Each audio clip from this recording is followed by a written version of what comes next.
یہ بوبی کی آواز ہے؟ ٹائیگر نے فوراً آواز پہچان لی۔ ہاں، اور ایک سمت میں اشارہ کیا جہاں باڑ کی ایک دیوار موجود تھی۔ ٹائیگر اسی سمت میں لپک گیا اور اس نے ویلاری کو چھوڑ دیا۔ اگرچہ ویلاری کو ٹائیگر سے انسیت نہ تھی، لیکن نہ جانے کیوں وہ یہ سوچ کر ہی ڈر گئی کہ اگر ٹائیگر اس کے ساتھ نہ رہا تو اس کا کیا حشر ہوگا، اور اسی خوف کے باعث وہ بھی ٹائیگر کے پیچھے پیچھے دوڑنے لگی۔ تبھی جین لوئس نے ایک ایسا منظر دیکھا جس پر وہ زندگی بھر یقین نہیں کر سکتا تھا۔ اوشان نے ٹائیگر کے پیچھے جانا مناسب نہیں سمجھا، بلکہ ایک لمحے تک ارد گرد دیکھنے کے بعد وہ بائیں طرف والی باڑ میں دوڑتا ہوا گھس گیا۔ جین لوئس کا دل اچھل کر حلق میں آ رہا، کیونکہ اسے یقین تھا کہ نیزے نما پتے، چاقو سے تیز دار شاخیں اور نوکیلی ٹہنیاں اس بوڑھے کا کیا حشر کر دیں گی۔ لیکن پھر وہ آنکھیں ملنے لگا۔ بوڑھا جس باڑ میں گھسا تھا اب صحیح سلامت اس کی دوسری طرف نمودار ہو کر راہداری میں کھڑا تھا۔ وہ بجری پر دوڑنے لگا اور ایک مرتبہ پھر 5 فٹ موٹی دوسری باڑ میں گھس گیا۔ اس نے اس موٹی، خطرناک بلکہ جان لیوا باڑ کو بھی بآسانی پار کر لیا تھا۔ بچاؤ شہزاد بچاؤ! بوبی کی آواز پھر گونجی۔ جن دنوں بھول بھلیوں کی تعمیر کی جاتی تو یہ خیال رکھا جاتا تھا کہ ان کے وسط میں ایک صحنما چھوٹا سا میدان بھی ہو، اور اس وقت بوبی ڈیلفن وہیں موجود تھی۔ اسے ایک بلند ماربل بینچ کے ساتھ باندھ دیا گیا تھا اور اس کی ٹینس شرٹ پھٹی ہوئی تھی۔ اس کے پیچھے زرد پروں والی کبا پہنے ہوئے 2 افراد کھڑے ہوئے تھے۔ ان میں سے ایک کے ہاتھ میں سنگی چاقو تھا جس کے 2 پھل نمایاں طور سے نظر آ رہے تھے۔ وہ دونوں پہلے بوبی کو دیکھتے رہے تھے، مگر اب انہیں عجیب و غریب آوازیں سنائی دے رہی تھیں، لہٰذا وہ سامنے کی سمت دیکھ رہے تھے۔ باڑ کسی چادر کی طرح پھٹی اور اس میں سنہری کبا والا ایک چھوٹا سا بوڑھا نمودار ہوا۔ ٹھہرو، اس نے حکم دیا۔ اس کی آواز میں کسی کوڑے جیسی کڑک اور شدت تھی۔ وہ دونوں اپنی جگہ پر جامد ہو گئے، لیکن پھر اچھل کر ایک ایسے راستے پر بھاگ نکلے جو سین سے دور لے جاتا تھا۔ اوشان بوبی کے قریب پہنچا۔ تم ٹھیک ہو نا؟ اس نے پرشفقت لہجے میں پوچھا۔ ہاں، بوبی کے لہجے میں بڑی نکاہت تھی۔ اس نے اوشان کو اور پھر اس کے عقب میں ٹائیگر کو دیکھا جو اسی لمحے صحن میں داخل ہوا تھا۔ اس کے چند قدم پیچھے ویلاری بھی تیزی سے دوڑی چلی آ رہی تھی۔ اسے کوئی نقصان تو نہیں پہنچا اوشان؟ ٹائیگر نے پوچھا۔ نہیں، سب کچھ ٹھیک ٹھاک ہے، اوشان نے روکھے لہجے میں جواب دیا۔ مصیبت یہ ہے کہ سارا کام مجھے کو کرنا پڑتا ہے۔ کیا ہوا تھا؟ کچھ بھی نہیں، پروں والے یہاں سنگی چاقو لیے ہوئے موجود تھے، لیکن ماسٹر کو دیکھتے ہی بھاگ نکلے۔ اوشان نے اس طرح جواب دیا جیسے وہ اپنی آمد کا نہیں، کسی اور کے آنے اور بوبی کو بچانے کا ذکر کر رہا ہو۔ آپ نے ان کا تعاقب نہیں کیا لٹل فادر؟ تم ہی کر لیتے، مگر اس وقت میں یہاں موجود نہیں تھا۔ تمہاری غیر موجودگی میرا قصور نہیں ہے، اوشان نے کہا۔ ٹائیگر نے اس دوران بوبی کو کھول دیا۔ لڑکی کو اپنی حالت کا بخوبی احساس تھا، لیکن وہ اس سے بے نیاز ہو کر اپنی کلائیاں ملنے لگی جن پر بندشوں کے نشانات پڑ گئے تھے۔ تم زندگی بھر اچھی ٹینس پلیئر نہیں بن سکو گی بوبی، ٹائیگر بولا۔ وہ کیوں؟ بوبی حیرت زدہ رہ گئی۔ اس لیے کہ اپنی شرٹ ٹھیک کرو، ویلاری پیر پٹک کر بولی۔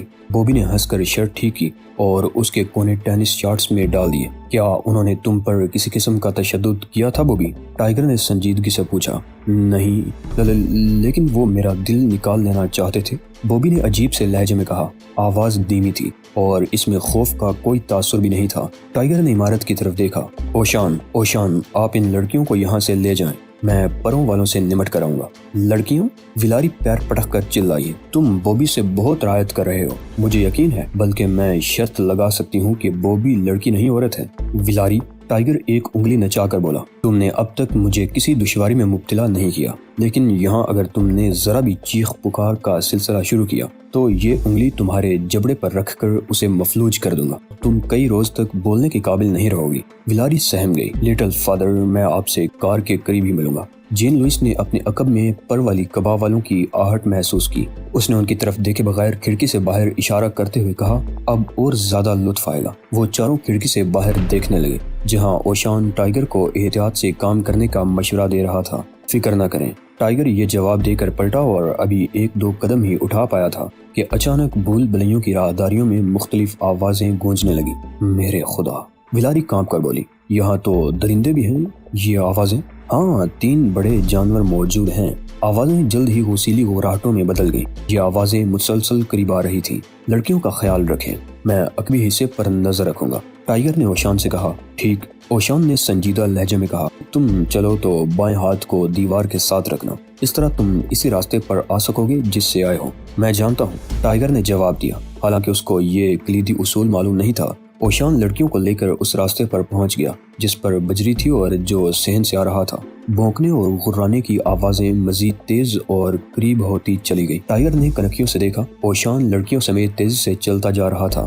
وہ بائیں طرف پلٹا اور پھر تینوں ٹائیگر کی نظروں سے اوجھل ہو گئے۔ دائیں طرف سے آنے والی پگ ڈنڈیوں میں سے ایک پر ٹائیگر نے پہلے درندے کو دیکھا۔ چیتے جیسی قامت والے اس کتے کے دانت خوفناک انداز میں چمک رہے تھے۔ اس کی غلاظت بری آنکھوں میں غصہ تھا اور ان شفاف آنکھوں میں خون کی سرخی بھی نظر آ رہی تھی۔ لیکن اس لمحے مزید دو اور زیادہ خونخوار کتے نمودار ہوئے۔ یہ پہلے کتے سے زیادہ وزنی اور طاقتور لگ رہے تھے۔ ٹائیگر پر نظر پڑتے ہی وہ تینوں تیزی سے لپکے۔ شاید ان میں سے ہر ایک کی کوشش یہ تھی کہ وہ شکار تک پہنچنے میں دوسروں سے سبقت حاصل کر لے۔ ٹائیگر ساکت کھڑا رہا۔ اس کی نظریں بیک وقت ان تینوں پر مرتکز تھی۔ پھر اس نے ان میں سے ایک کا انتخاب کر لیا۔ یہ کتا سب سے زیادہ شاطر، کینہ پرور، ظالم اور طاقتور لگ رہا تھا۔ تینوں اب ایک سیدھی قطار میں اس کی طرف بڑھ رہے تھے۔ انہوں نے جو ہی زکن بھر کر اس پر حملہ کیا، وہ بینچ پر لیٹ گیا اور کتے بینچ کے عقب میں گر کر تیزی سے دور ہوتے چلے گئے۔ ٹائیگر کھڑا ہو گیا۔ اسے یقین تھا کہ نیا حملہ اور زیادہ شدید اور جارحانہ ہوگا۔ وہ ایک ساتھ غرائے۔ کوئی عام شخص اگر اس غراہٹ کو سن لیتا تو اس کے رونگٹے کھڑے ہو جاتے، مگر وہاں ٹائیگر موجود تھا، وہی ٹائیگر جس نے زندہ طوفان ڈچ مین کو شکست دی تھی۔ کتے ایک بار پھر ایک ساتھ لپکے۔ انہوں نے درمیانی فاصلہ محض 2 جستوں میں طے کیا اور پھر فضا میں بلند ہو گئے۔ ان کی تھوتنیاں قریب قریب تھیں، پنجے الگ الگ اور پھیلے ہوئے تھے۔ وہ انتہائی خونخوار اور مہلک نظر آ رہے تھے۔ ان تینوں نے ایک ساتھ ٹائیگر کی حلق پر حملہ کر دیا۔ ٹائیگر آخری لمحہ کا انتظار کرتا رہا اور جو ہی یہ لمحہ آیا اس نے وسط والے کتے کو سر کی ٹکر ماری۔ اس نے فضا میں بڑی سست کلابازی کھائی اور پھر بہت زور سے ماربل کی بینچ پر پشت کے بل گر گیا۔ وہ ایک بار آہستہ غرایا اور پھر تڑپ کر بینچ سے بھی نیچے گر کر ساکت ہو گیا۔ دائیں طرف والے کتے کو ٹائیگر کے دائیں ہاتھ کی درمیانی انگلی کی ضرب سہنی پڑی۔ اس سے قبل ٹائیگر نے کسی کتے کے پیٹ پر انگلی نہیں ماری تھی، لہٰذا یہ احساس کر کے اسے حیرت ہوئی کہ کتے کا پیٹ بھی انسانی پیٹ کی طرح لگتا ہے۔ اس اسٹروک کا نتیجہ وہی نکلا جو انسانی پیٹ پر انگلی کے استعمال کا نکلتا ہے۔ پھٹا اور ٹائیگر کے پیروں کے قریب گرنے سے قبل ہی کتا مر گیا۔ تیسرے کتے سے خود ہی غلطی ہوگی۔ وہ ٹائیگر کے اوپر سے گزرتا ہوا بینچ پر پشت کے بل گرا اور حیرت انگیز طور پر پھرتی کا مظاہرہ کرتا ہوا پھر جپٹ پڑا۔ وہ عین اس وقت فضا میں تیرتا ہوا ٹائیگر تک آیا جب ٹائیگر کو کتے مارتے ہوئے کراہیت محسوس ہونے لگی تھی۔ کتے نے اپنا بھرپور جبڑا کھول کر بائیں طرف گھمایا۔ کھلا ہوا یہ جبڑا ٹائیگر کی پوری گردن کو دبوچ سکتا تھا۔ ٹائیگر نے پیچھے کی طرف جھک کر گردن جبڑے کی زد سے دور کی۔ اسی لمحے کتے نے جبڑے بند کیے تو دانتوں کے دانتوں سے ٹکرانے کی آواز پیدا ہوئی۔ ٹائیگر نے ہاتھ بڑھا کر درندے کی دائیں ٹانگ مروڑی۔ کتا 3 فٹ دور جا گرا لیکن پھر اٹھا اور ٹوٹی ہوئی ٹانگ گھسیٹتا ہوا ایک مرتبہ پھر حملہ ور ہوا۔ اس بار ٹائیگر نے اس کے منہ پر تھپڑ مارا، ساتھ ہی ایک اور ٹانگ توڑ دی۔ کتا اب بھی زندہ تھا اور حملے کی خواہش اس میں موجود تھی، لیکن وہ اٹھ نہیں سکا، وہیں پڑا غراتا رہا۔ ٹائیگر کے اوپر کھڑکی میں جین لوئس پروں سے بنی ہوئی کباب پہنے ہوئے لوگوں کے درمیان کھڑا ہوا حیرت اور تعریفی انداز میں سر ہلا رہا تھا۔ شاندار! نیچے ٹائیگر کو اچانک ہی خیال آیا کہ اوپر سے اسے دیکھا جا رہا ہے، لہٰذا اس نے کھڑکی کی طرف انگلی سے اس طرح اشارہ کیا جیسے کہہ رہا ہو کہ اب تمہاری باری ہے۔ وہ اچانک ہی اس راستے پر دوڑنے لگا جو بھول بھلائیوں کے صحن سے عمارت کی طرف جاتا تھا۔ 40 گز دور مگر بے شمار دیواروں اور موڑوں کے اس پار اوشان نے کتوں کی خوفناک غراہٹیں سنی اور جو یہ غراہٹیں کربناک ہوتی گئیں اوشان کے چہرے پر تبسم گہرا ہوتا گیا۔ پھر جب خاموشی چھا گئی تو اوشان سر ہلانے لگا۔ اچانک ہی وہ رک گیا۔ اس نے دونوں ہاتھ اس طرح پھیلا دیے کہ لڑکیاں ایک قدم بھی آگے نہ بڑھ سکی۔ وہ اوشان کے پھیلے ہوئے بازوں سے ٹکرائیں تو اس طرح بلبلا اٹھی جیسے کسی آہنی ریلنگ سے ٹکرا گئی ہوں۔ ہم کیوں رکے ہیں؟ ویلاری نے درد ضبط کرنے کے بعد پوچھا۔ ساتھ ہی اس نے بوبی کو بھی دیکھا جو چپ چاپ بلکہ گمسم تھی۔ ہم شہزاد کا انتظار کریں گے، اوشان نے فیصلہ کن لہجے میں جواب دیا۔ جین لوئس نے بوڑھے اور لڑکیوں کو اچانک رکتے ہوئے دیکھا اور پھر اسے ٹائیگر بھی نظر آ گیا جو اب باڑ کی دیواروں پر اس طرح دوڑ رہا تھا جیسے نوکیلے پتوں پر نہیں بلکہ سبزہ زار پر دوڑ رہا ہو۔ عمارت سے اس کا فاصلہ مسلسل کم ہو رہا تھا۔ ہٹ جاؤ! جین لوئس نے جو ہی چلا کر حکم دیا۔ انکل کارل اور دونوں آدمی کھڑکی سے بہت دور ہو گئے۔ 10 سیکنڈ بعد ٹائیگر فضا میں کلابازیاں کھاتا ہوا کھڑکی کے راستے کمرے میں آ گرا، مگر اسے کمرہ خالی ملا۔ اس نے ہر کمرے کی تلاشی لی مگر اسے کوئی نہ ملا۔ باہر نکلو، سامنے آؤ! اس نے ایک راہداری میں کھڑے ہو کر انہیں للکارا۔ وہ جین لوئس کے کمرے میں واپس آیا تو اسے وہاں پڑا ہوا ایک زرد پر دیکھ کر یہ اطمینان ہوا کہ اگر وہ ان میں سے کسی کو لے کر نہیں تو اس کا پر لے کر ضرور جا رہا ہے۔ اس نے پر بالوں میں کان کے قریب اڑس لیا اور پھر سناجو کے انداز کی مخصوص آواز نکال کر کھڑکی سے کود گیا۔ اس نے فضا میں کلا بازی کھائی اور پیروں کے بل باڑ پر اتر گیا۔ اب باڑ پر دوڑتا ہوا اس جگہ جا رہا تھا جہاں اس نے اوشان اور لڑکیوں کو دیکھا تھا۔ جین لوئس نے چند لمحوں تک انتظار کیا اور پھر وہ بٹن دبا دیا جو کمرے کی اس دیوار کو اٹھانے کے لیے استعمال ہوتا تھا جس کے پیچھے انہوں نے پناہ لے رکھی تھی۔ اس دیوار کے گرنے سے کمرہ قدرتی طور پر 2 حصوں میں تقسیم ہو جاتا تھا اور ایک حصے کے چاروں طرف صرف دیواریں ہوتی تھی، لہٰذا اس کے وجود کا علم ہی نہیں ہوتا تھا۔ وہ دوسروں کے ساتھ اس حصے سے باہر آیا، کھڑکی کی طرف بڑھا اور ساتھ ہی دوسروں کو چپ رہنے کا اشارہ کرنے لگا۔ اب وہ گرے ہوئے پروں کی اور سے باہر جھانک رہا تھا۔ جین لوئس نے ٹائیگر کو 12 فٹ بلند ایک باڑ پر دوڑتے ہوئے دیکھا۔ آگے اسے بوڑھا اور دونوں عورتیں بھی نظر آ رہی تھی۔ جین لوئس کو اس نوجوان سے رشک محسوس ہونے لگا تھا۔ ہیلو لٹل فادر، ٹائیگر نے ان کے قریب بلکہ اوپر پہنچ کر نیچے دیکھتے ہوئے کہا۔ تم اوپر کیا اودم مچا رہے ہو اور تمہارے کان کے اوپر پر کیوں اور کب نکلا؟ میں دوڑنے کی مشق کر رہا ہوں۔ ویسے آپ لوگ کار تک کیوں نہیں پہنچ سکے؟ آس پاس کوئی دھماکہ خیز چیز موجود ہے؟ اوشان نے منہ بنا کر کہا۔ پتھروں میں کسی نے تار دفن کر رکھا ہے۔ مجھے یقین ہے کہ تم اسے نہیں دیکھ سکو گے کیونکہ تمہارے کان کے اوپر زرد پر نکل آیا ہے۔ یہ لوگ کتنے خوش قسمت ہیں کہ میں ان کی قیادت کر رہا ہوں۔ اوشان کا اشارہ لڑکیوں کی طرف تھا۔ ہاں ضرور، اور آدم خور کتوں کا تیا پانچا کس نے کیا تھا لٹل فادر؟ ٹائیگر نے ہاتھ ہلا کر اوشان کے انداز میں کہا۔ ہر گندا کام مجھے کرنا پڑتا ہے۔ کیوں؟ گندے کام کرنے کی زیادہ بہتر صلاحیتیں کس میں ہیں؟ اوشان نے مخصوص انداز میں ہنستے ہوئے کہا۔ کس میں ہیں؟ یقیناً اس شعبے میں تم زیادہ باصلاحیت ہو۔